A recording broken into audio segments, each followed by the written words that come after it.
하나님의 고집이라는 말씀을 가지고 이 시간 여러분들과 은혜를 나누고자 합니다. 여러분, 하나님은요, 고집이 아주 세신 분이십니다. 그래서 하나님이 한 번 계획하시고 목적하신 것은요, 반드시 이루시고야 마세요. 그 말은 그 누구도 하나님의 고집을 꺾을 수 없다는 이야기입니다. 그런데도 인간은요, 하나님 앞에서 고집을 부려요. 저도 고집을 부릴 때가 있고요. 여러분들도 기도하다가 하나님 앞에 고집을 부릴 때가 있습니다. 그런데 누구만 손해일까요? 누구만 손해예요? 나만 손해입니다. 자, 야곱은요, 하나님의 은혜로 형 에서와 화해를 한 후에도 하나님께서 가라고 하신 베델로 가지 않죠. 어딜 들립니까? 처음에 숫곳을 들리고요. 그 다음에 어딜 들립니까? 세겜을 들립니다. 근데 세겜을 잠깐 들린 것이 아니라 아예 땅을 사서 정착해 버려요. 그리고 그곳에다 뭘 샀습니까? 제단을 샀습니다. 적게는 7년, 길게는 12년 동안 그곳에 있게 되는데 그때 야곱의 가정에 한 사건이 일어나게 됩니다. 그것이 오늘 본문의 말씀이에요. 가슴 아픈 사건이지만 우리가 한번 살펴보겠습니다. 우리 1절, 2절을 보겠습니다. 한 목소리 읽겠습니다. 레아가 야곱에게 낳은 딸 디나가 그 땅을 보러 나갔더니 휘 족속 중 하몰의 아들 그 땅의 추장 세겜이 그를 보고 끌어들여 강간하여 욕되게 하고. 아멘. 야곱의 딸 디나가 세겜 땅의 딸들을 보러 나갑니다. 여기 나오는 보다라는 1차적인 의미는요, 그냥 보다예요.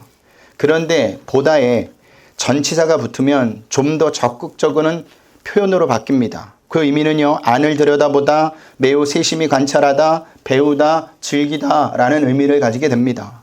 그러니까 디나가 단순히 세겜 족속의 딸들을 보러 간 것이 아니라 세겜의 문화를 즐길 의도를 가지고 나갔다는 의미가 되는 거예요. 디나는요, 어렸을 적부터 세겜의 문화를 보고 자라왔습니다. 그리고 이제 성장하여 스스로 즐길 줄 아는 나이가 된 것이죠. 하지만 그로 인해 어떤 일을 오늘 본문에서 당하게 되죠? 세겜 땅 추장 세겜에게 성폭행을 당하게 됩니다. 누가 만든 상황이죠?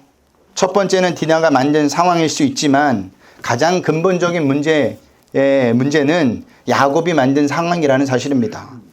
디나는요, 아브라함과 이삭과 야곱으로 이어지는 믿음의 가정에서 태어났습니다. 그렇다면 세상이 아닌 믿음을 배웠어야 하는데 세상의 재미와 즐거움을 보고 자란 것이에요.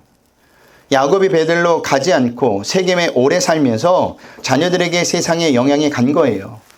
그로 인해 이런 상황이 발생한 겁니다. 자, 인간은요, 이처럼 보고 자라온 환경에 영향을 받게 되어 있습니다. 그렇기 때문에 성도는요, 보는 것을 잘 보고 좋은 신앙의 환경을 선택해야 합니다. 그렇지 않으면요, 나도 모르게 세상을 보면서 닮게 되어 있다라는 사실이에요. 주 내임교회 김남군 목사님에게 청년들이 이렇게 물었다고 합니다. 목사님 삶을 들으면 굉장히 힘든 시절이 많았었는데 어떻게 그 많은 시험과 유혹을 이길 수 있었습니까? 라고 물었다는 겁니다. 그러자 목사님이 비법이 있지? 라고 물었습니다. 대답을 합니다. 그러자 청년들이 다시 물어봐요. 어떤 비법이요? 나는 정말 힘들고 폭발할 것 같으면 예배 자리 갔어.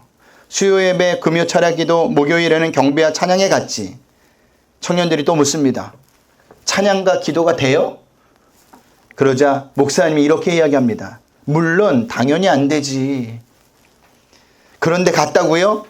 그러자 목사님이 이렇게 이야기합니다. 시험에 안 들려고 갔지. 다른 곳에 가면 무슨 일이라도 벌어질 것 같아서 예배드리러 간 것이 아니라 내가 타락하지 않으려고 한 거야 라는 말을 해줬다라는 거예요. 그런 의미에서 우리가 어디 있느냐가 중요합니다. 힘들고 시험과 유혹이 올 때 세상에 있지 말고 저와 여러분요, 말씀과 기도가 있는 곳에 있기를 바랍니다. 인간은요, 보는 것의 환경에 영향을 받게 되어 있어요. 그렇기 때문에 우리는 늘 하나님의 말씀과 기도가 있는 곳에 있어야 한다는 겁니다. 그래야 곁길로 가지 않고요, 타락하지 않고요, 하나님이 원하시는 삶을 살아낼 수가 있는 겁니다. 자, 만약 야곱이 형 에서와 헤어진 후 하나님의 말씀하신 베델로 가는 선택을 했더라면 이런 일은 아마 일어나지 않았을 겁니다. 이것을 볼 때요, 우리는 여기서 다시 한번 부모의 신앙이 얼마나 중요한지를 보게 됩니다. 우리의 자녀들이 우리의 신앙을 보고 자라요. 우리의 자녀들이 우리가 데리고 간 그 환경에 영향을 받습니다. 그렇기 때문에 부모가 먼저 좋은 것을 봐야 하고 좋은 환경에 머물러야 하는 겁니다. 그래야 우리의 자녀들도 좋은 것을 보게 되고 좋은 환경의 영향을 받게 되어 있어요. 옛날에 맹모, 삼천지교라는 말이 괜히 나온 게 아니에요. 신앙도 마찬가지라는 겁니다. 부모가 주의를 지키지 않고 놀러 가고 성도로서 가지 말아야 할 것을 가는데도 그 자녀가 바른 신앙을 가질 수 있을까요? 결코 그럴 수 없습니다. 부모가 올바른 신앙의 본을 보이지 못하면 자녀도 결코 올바른 신앙을 가질 수 없다는 것을 분명히 여러분은 아셔야 합니다. 그래서 부모된 자는요, 자녀를 위해서라도 신앙생활을 잘 하셔야 돼요. 그것이 자녀 신앙교육의 첫 번째라는 사실입니다. 자, 다행인지 모르겠지만 세겜은요, 디나를 성폭행하고 버린 것이 아니라 오히려 디나를 더 사랑하게 되었습니다. 그래서 어떻게 합니까? 아버지에게 가서 디나를 얻게 해달라고 요청을 합니다. 우리 3절 4절을 보겠습니다. 우리 한 몫을 읽어봅니다. 그 마음이 깊이 야곱의 딸 디나에게 연연하며 그 소녀를 사랑하여 그의 마음을 말로 위로하고 그의 아버지 하몰에게 청하여 이르되 이 소녀를 내 아내로 얻게 하여 주소서 하였더라. 아멘. 자, 여기 나오는 세겜에 얻게 하여 주소서라는 말은요, 아들이 아버지에게 정중하게 요청하는 것처럼 우리 성경에는 보이지만 사실 히브리 원어로 보면 요청이 아니라 나에게 달라는 명령입니다.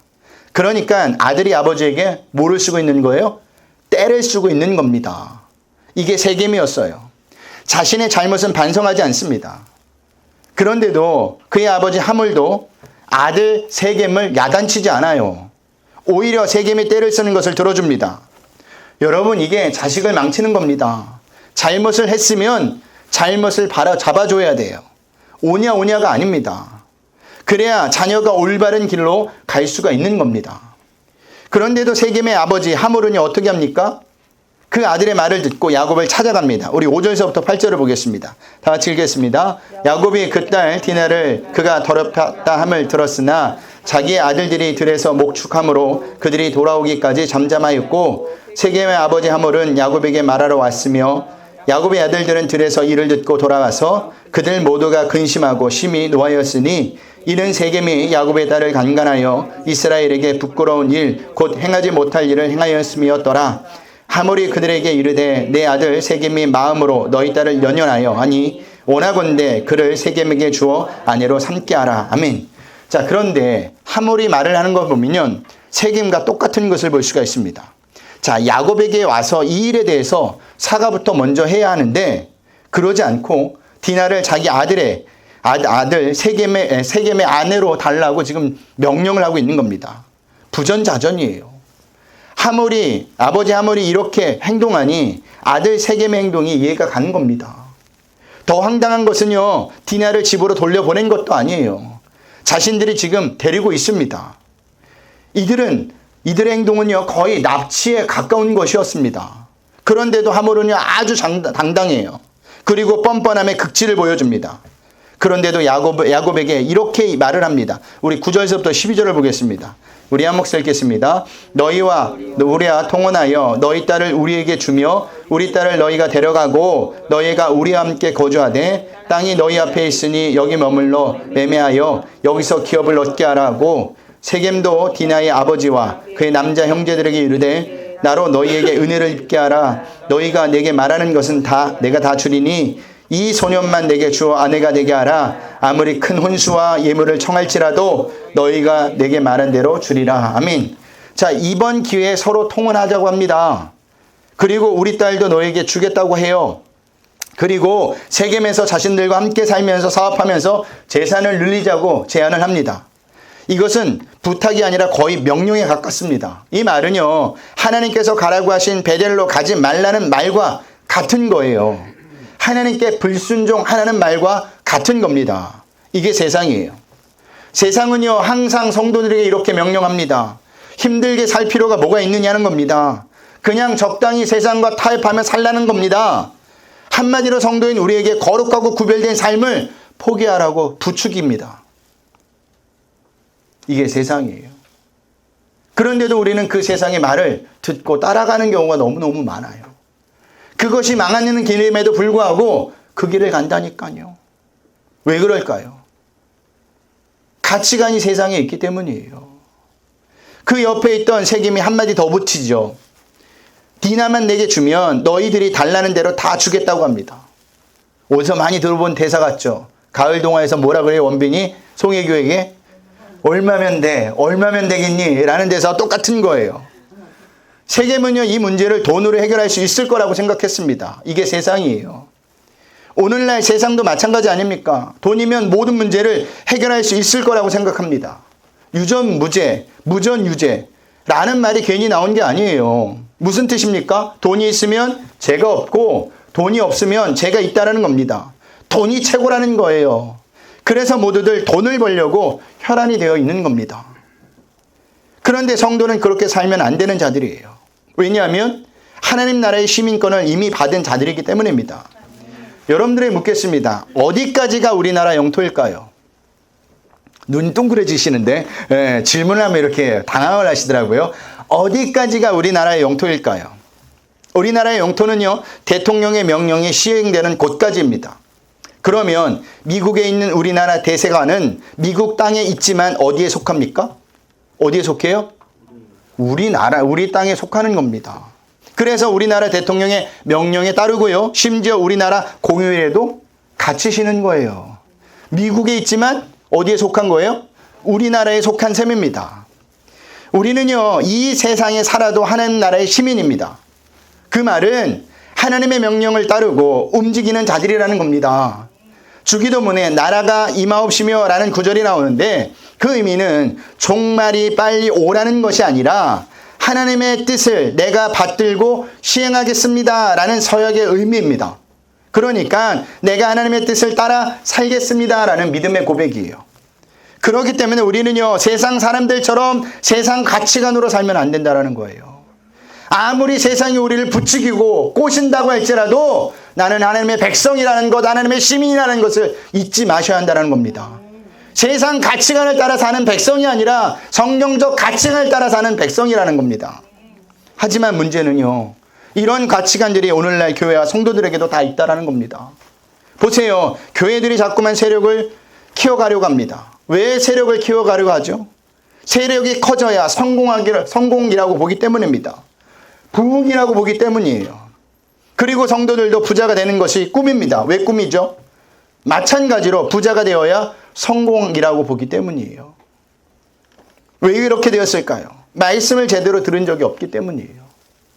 그래서 성경적 가치관이 무엇인지 몰라 세상에서 성공하는 것이 하나님의 축복이라고 생각합니다. 세상에서 잘 되지 말라는 소리가 아니에요. 저는 우리 누구보다도 우리 브리치교회 성도님들이 잘 살았으면 좋겠습니다. 잘 됐으면 좋겠어요. 아멘들을 안 하시네. 하지만 세상에서 잘 사는 것 때문에 하나님을 잃어버리고 하나님이 뒷점으로 밀리면 그것은 잘 사는 게 아니에요. 그것은 진짜 복이 아니라는 겁니다. 진짜 복은요, 제가 늘 이야기하지 않습니까? 우리가 구원받은 겁니다. 우리가 하나님의 백성이 된 겁니다. 우리가 하나님의 자녀가 된 거예요. 진짜 복은 우리가 어떠한 상황에 처한다 할지라도 하나님 한 분만으로 기뻐하며 만족하는 삶을 사는 것이 진짜 복이라는 겁니다. 그 기쁨을 세상이 뺏어갈 수가 없으니 진짜 복이라는 거예요. 저는 날마다 이것을 위하여 여러분을 위해서 기도합니다.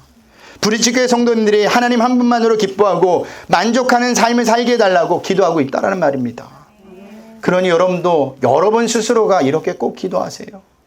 세상에서 잘 살고 싶습니다. 이게 제 솔직한 마음입니다. 하지만 하나님 없이 세상에서 잘 살고 싶지는 않습니다 라는 것까지 기도하셔야 한다는 겁니다. 자, 오늘 본문에 보면 하물과 세겜의 말을 들은 야곱의 아들들이 어떻게 대답을 하는지 보겠습니다. 우리 13절, 14절을 보겠습니다. 한 목소리 읽겠습니다. 야곱의 아들들이 세겜과 그의 아버지 하물에게 속여 대답하였으니 이는 세겜이 그 누이 디나를 덜어쓰었음이라. 야곱의 아들들이 그들에게 말하되 우리는 그러하지 못하겠노라. 할례받지 아니한 사람에게 우리 누이를 줄 수 없노니 이는 우리의 수치가 됨이니라. 아멘. 할례를 받지 않는 사람에게 디나를 줄 수 없다라는 겁니다. 동생을 줄 수 없다라는 거예요. 그러면서 어떻게 하라고 합니까? 15절 17절까지 보겠습니다. 다 같이 읽겠습니다. 그런즉 이같이 하면 너희에게 허락하리라. 만일 너희 중 남자가 다 할례를 받고 우리같이 되면 우리 딸을 너희에게 주며 너희 딸을 우리가 데려오며 한 민족이 되려니와 너희가 만일 우리 말을 듣지 아니하고 할례를 받지 아니하면 우리는 우리 딸을 데리고 가리라. 아멘. 자기들과 같이 할례를 받으면 디나와의 결혼을 허락하겠다고 합니다. 자, 또한 너희가 제안한 그 제안을 받아들이겠다고 합니다. 하지만 야곱의 아들들의 이 대답은요, 거짓말이었어요. 그래서 13절에 보면 속여 대답하였으니 라는 말이 나온 겁니다. 자, 야곱의 아들들이 처음부터 디나를 세겜에게는 줄 마음이 없었던 거예요.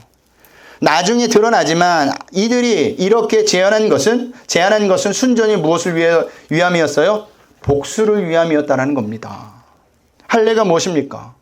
이것은요, 단순히 생식기의 포피를 잘라내는 의식이 아니에요. 하나님과 당신의 백성과 맺는 언약의 표시입니다. 그런데 이 언약의 표시인 할례를 야곱의 아들들은요, 복수의 도구로 이용하고 있다는 사실이에요. 하나님을 이용해서 사기를 치는 겁니다. 한마디로 하나님에 대한 영적 무지와 영적인 무감각에서 나온 행동들이에요. 이것이 야곱이 세겜에 머문 대가들이었습니다. 하나님께서 야곱에게 원하시는 것은요, 베델로 올라가서 제단을 쌓는 것이었어요.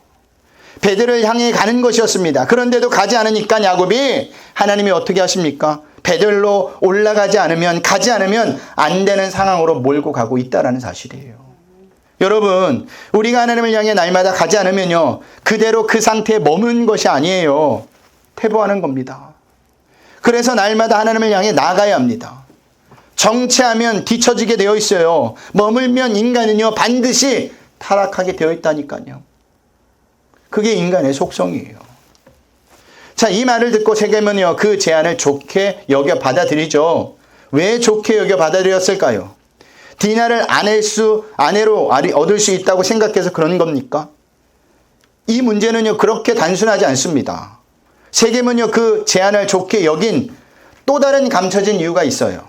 그 이유는요, 부족 간에 통혼을 하게 되면 자연스럽게 어떻게 되죠? 혼합이 되게 되어 있어요. 섞이게 되어 있어요. 그러면 결국 강한 상대에게 약한 상대는 흡수되기 마련입니다. 그래서 하물과 세겜은요, 야곱의 자녀들과 통혼하는 것을 자신들의 이익으로 본 거예요. 왜냐하면 자신들이 야곱보다 강하다고 생각했기 때문입니다. 보세요. 그들이 세겜 성읍 사람들에게 어떤 말을 하는지 한번 봅시다. 거기에 그들의 생각이 다 드러나 있어요. 우리 21절에서부터 23절까지 보겠습니다. 다 같이 읽겠습니다. 이 사람들은 우리와 친막하고 이 땅은 넓어 그들을 용납할 만하니 그들이 여기서 거주하며 매매하게 하고 우리가 그의 딸들을 아내로 데려오고 우리 딸들도 그들에게 주자. 그러나 우리 중에 모든 남자가 그들이 할례를 받은 같이 할례를 받아야 그 사람들이 우리와 함께 거주하며 한 민족이 되기를 허락할 것이라.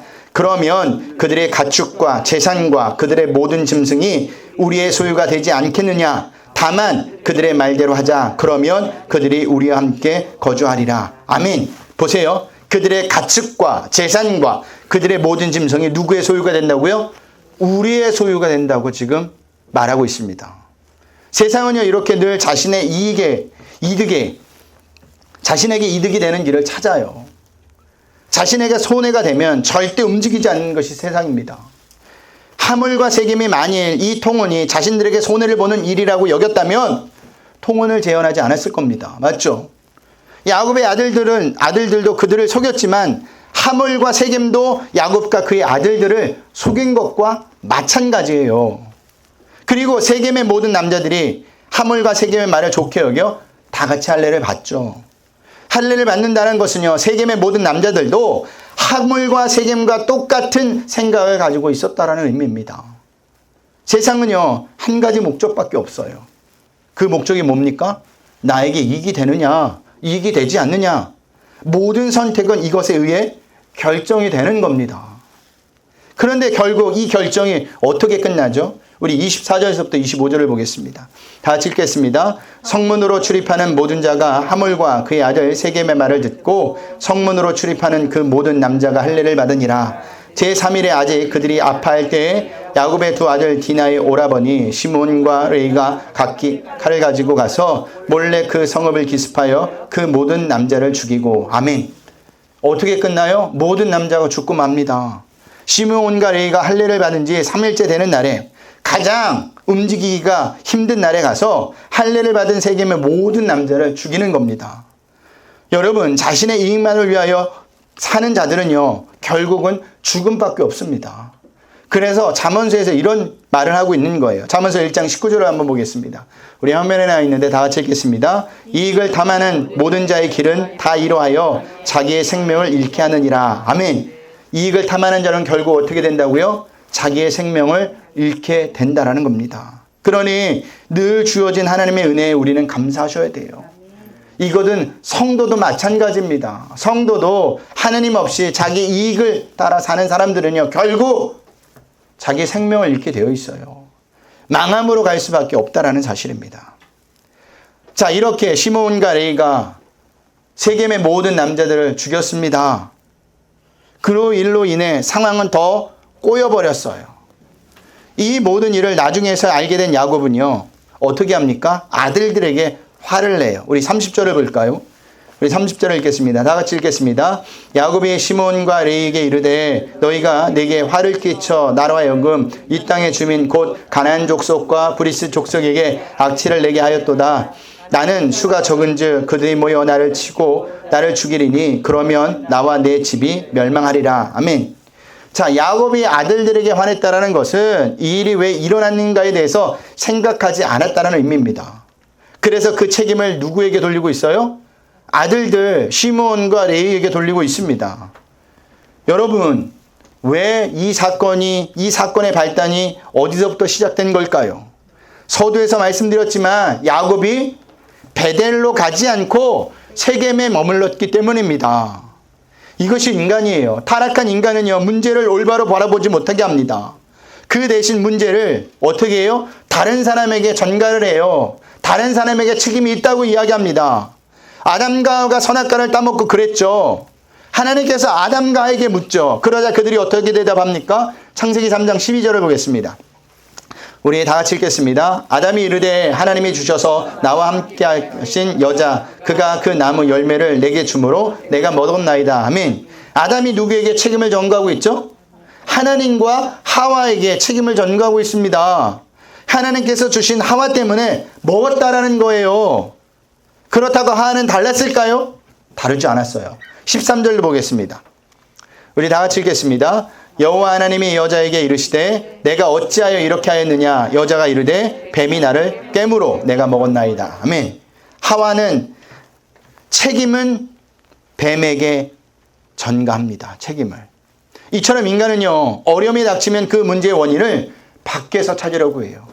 그래서 이런저런 핑계를 대어 그 문제로부터 벗어나려고 하는 겁니다. 여러분, 지난주에도 말씀드렸듯이 성도에게 일어나는 모든 문제는 성도의 신앙 성숙에 사용되는 것들입니다. 그렇기 때문에 우리는요, 어떤 문제나 시험을 당하면 그 문제를 어떻게 빨리 해결할 것인가 라는 생각하기 전에 하나님이 지금 나에게 무엇을 가르치려고 하시는가, 하나님이 지금 나에게 무엇을 말씀하시는가 라는 것을 생각하셔야 합니다. 왜냐하면 모든 문제는요, 사실 성도의 신앙 성숙을 위한 하나님의 세밀한 간섭이기 때문이에요. 문제의 근본 원인과 이유는 사실 나 자신에게 있다는 사실을 아셔야 합니다. 그렇기 때문에 그러한 문제가 닥쳤을 때 우리는요, 신앙의 성숙과 믿음의 진보의 기구로 삼으셔야 돼요. 원수 같은 남편, 바뀔 것 같지 않는 아내, 날마다 속 썩이는 자녀, 날 괴롭히는 사람들, 그리고 사건들, 모두 하나님께서 우리의 신앙 성숙과 믿음의 진보를 위해서 우리에게 허락하신 겁니다. 다른 사람 탓할 게 없어요. 여러분들은요, 그때 신앙이 자라나는 겁니다. 한 단계 올라서는 거예요. 우리가 다시 하나님께로 돌이키면 33장에서 형 에서가 바뀐 것처럼 하나님께서 문제를 바꾸실 겁니다. 지금 야곱이 겪고 있는 이 상황은 형 에서와의 상황과 똑같은 겁니다. 다르지 않아요. 보세요. 야곱이 결국 어떤 결정을 내리죠? 베델로 가는 결정을 내립니다. 야곱이 결정해서 가는 것 같지만 사실은 하나님께서 모든 상황을 야곱이 베델로 갈 수밖에 없는 상황으로 몰고 가신 거예요. 이처럼 하나님은요, 고집이 세신 분이세요. 당신이 계획하시고 목속하신 것에 대해서는요, 한치의 양보도 없습니다. 그렇기 때문에 성도인 우리는요, 하나님께서 계획하시고 목적하신 곳으로 반드시 가셔야 돼요. 고집 부려봤자 누구만 손해라고요? 나만 손해예요. 우리만 고생합니다. 그러니 순종하십시오. 말씀을 들었다면 그 말씀을 붙들고 사십시오. 그러면 좋은 길이 펼쳐질 줄 믿습니다. 여러분들에게 부탁드립니다. 한 주간도 하나님께서 계획하시고 목적하신 삶을 살아내시길 바랍니다. 내 상식과 내 경험과 또한 내가 살아온 인생을 빗대어서 맞지 않는다 할지라도 여러분, 하나님은요 항상 오르세요. 모든 것을 아시기 때문에 우리를 미시는 겁니다. 가라고 하시는 거예요. 그러니 순종하며 사시는 저와 여러분들이 되시길 주님의 이름으로 부탁드리겠습니다.